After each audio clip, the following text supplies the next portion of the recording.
আচ্ছা, আমি নন্দিনী আর তোমরা দেখছো নন্দিনী লাইফস্টাইল ভ্লগ। তবে আজকে কোনো ভ্লগ নিয়ে আসছি না, আজকে আমি একটা কন্ট্রোভার্সি ভিডিও নিয়েই আসছি। কন্ট্রোভার্সি বলবো না, কারণ আমি কারোর সাথে কন্ট্রোভার্সি করার মতো মেয়ে আমি নই।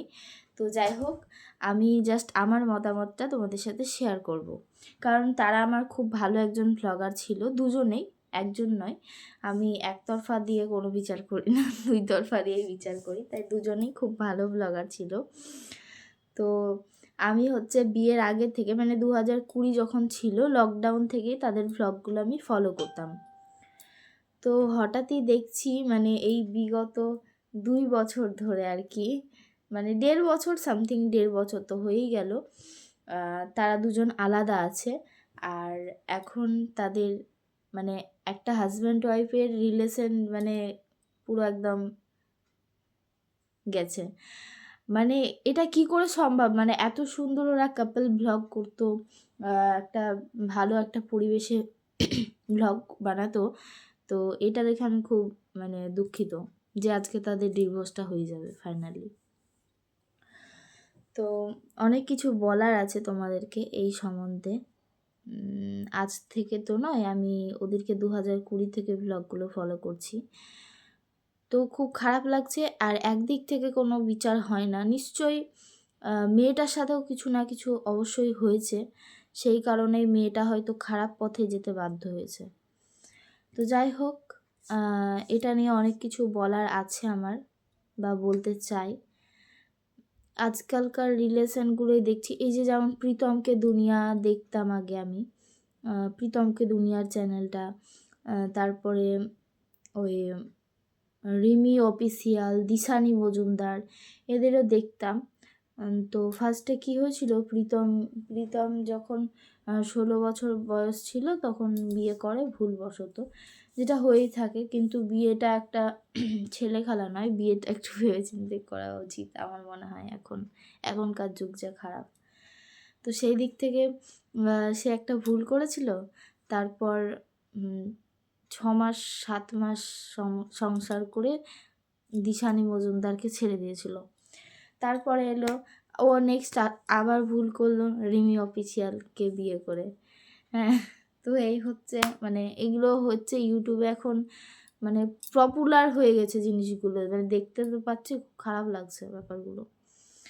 তো আমিও চাই যে এইসব ব্লগারদেরকে নিয়ে একটু বলতে, কিন্তু লজ্জা পাই। মানে আমি কখনো ভিডিও টিডিও তো বানাইনি, এই বানাচ্ছি। মানে আগে আমার একটা ভয়েস ভিডিও চ্যানেল ছিল, যেখানে আমি ভয়েস ভিডিও দিয়েই শুধু ভিডিও দিতাম, মানে মোটিভেশনাল ভিডিও। সেই চ্যানেলটা আমার কিছু পার্সোনাল কারণবশতই চ্যানেলটা ডিলিট হয়ে যায়। তো খুব খারাপ লাগে এখন চ্যানেলটার জন্যে, চ্যানেলটা আমার খুব প্রিয় ছিল। তো জানি না এই চ্যানেলটাকে আমি এগোতে পারবো কি না, তবে চেষ্টা রাখি এই চ্যানেলটা যাতে একটু এগোয়। আজকে আমি প্রথম একটা ভিডিও বানাচ্ছি, এই মুহূর্তে আর কি, সামনাসামনি বসে ক্যামেরার সামনে। তো সেই খান দিয়ে আমি বলছি যে মানে এখন হয়তো আমি অতটা ভিডিও ঠিকঠাকভাবে দিতে পারছি না, বা দিতে পারবো না, তো চেষ্টা করব। আর আমার অনেক কিছু বলার আছে, অনেক গল্প বলার আছে, যেগুলো তোমাদের সাথে আমি শেয়ার করতে চাই, মানে বন্ধু হিসাবে আর কি। তো সেগুলোই আর কি বলবো আস্তে আস্তে। তো দেখো।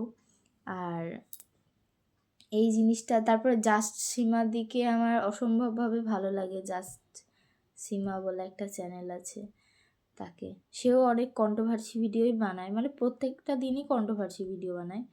তাই ভালো লাগে ওর কথাগুলো খুব। প্রত্যেকটা দিন আমি ফলো করি দিদিকে, আর খুব ভালো মানুষটা, মানে দুই দিক থেকেই বিচার করে। তো যাই হোক, এরকম অনেক চ্যানেল আছে, প্রতিবাদ মহল, অনেক চ্যানেল আছে, যেগুলো দেখে আমি একটু পেয়েছি ভিডিও করার সাহস আর কি। তো জানি না ভিডিওটা বানাতে কতটা কি পারবো।